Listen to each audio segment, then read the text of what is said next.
రాష్ట్ర పగ్గాలు చేపట్టిన తర్వాత ముఖ్యమంత్రి రేవంత్ రెడ్డి తాను గతంలో ఇచ్చిన హామీ మేరకు Andhra Jyothi ABN Andhra Jyothi managing editor Vemuri రాధాకృష్ణకు తొలి మీడియా ఇంటర్వ్యూ ఇచ్చారు. ఇది రాధాకృష్ణ కావాలనే రేవంత్ రెడ్డి మేనియాను బాగా పెంచేలా డిజైన్ చేసిన ఇంటర్వ్యూగా కనిపించింది.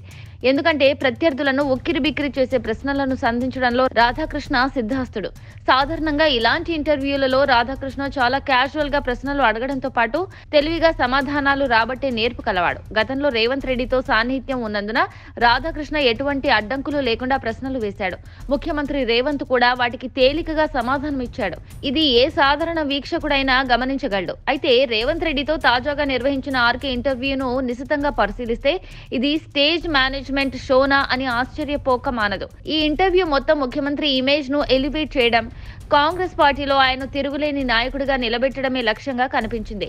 కాంగ్రెస్ హైకమాండ్ కి రేవంత్ అత్యంత సన్నిహితుడని, రాష్ట్ర కాంగ్రెస్ అధ్యక్షుడిగా, అధినేతగా మరో 5 ఏళ్ల వరకు ఆయన స్థానాన్ని ఎవరూ భర్తీ చేయలేరని సాధారణ కాంగ్రెస్ నాయకుడు లేదా కార్యకర్త భావించే విధంగా తెలివిగా రాధాకృష్ణ ప్రశ్నలు సంధించారు. కనీసం మంత్రి కాకుండా రాష్ట్ర కాంగ్రెస్ పార్టీలో ఎలాంటి గాడ్ ఫాదర్ లేకుండా పార్టీలో తాను ముఖ్యమంత్రి స్థాయికి ఎలా ఎదిగానో సీనియర్లుగా చెప్పుకునే ఇతర వ్యక్తుల కంటే రేవంత్ రెడ్డి తనకున్న అనుకూలతలను కూడా ఇందులో వివరించేలా చేయడంలో ఆర్కే సక్సెస్ అయ్యాడు.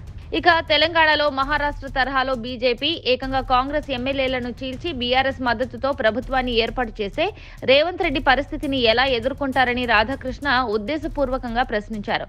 నేను జానారెడ్డిని కాదు, అలాంటి ప్రయత్నాలు ఏమైనా చేస్తే నేను ఏ మేరకు వెళ్లగలను చూపిస్తాను అని రేవంత్ రెడ్డి పేర్కొన్నారు. పరోక్షంగా గతంలో సీఎల్పీ నేతగా జానారెడ్డి ఉన్న 2019లో ఆయన అసమర్థత వల్ల కాంగ్రెస్ ఎమ్మెల్యేలు బీఆర్ఎస్ లోకి వెళ్లిపోవడానికి ఎలా దారి తీసిందో రేవంత్ దెప్పిపొడిచారు.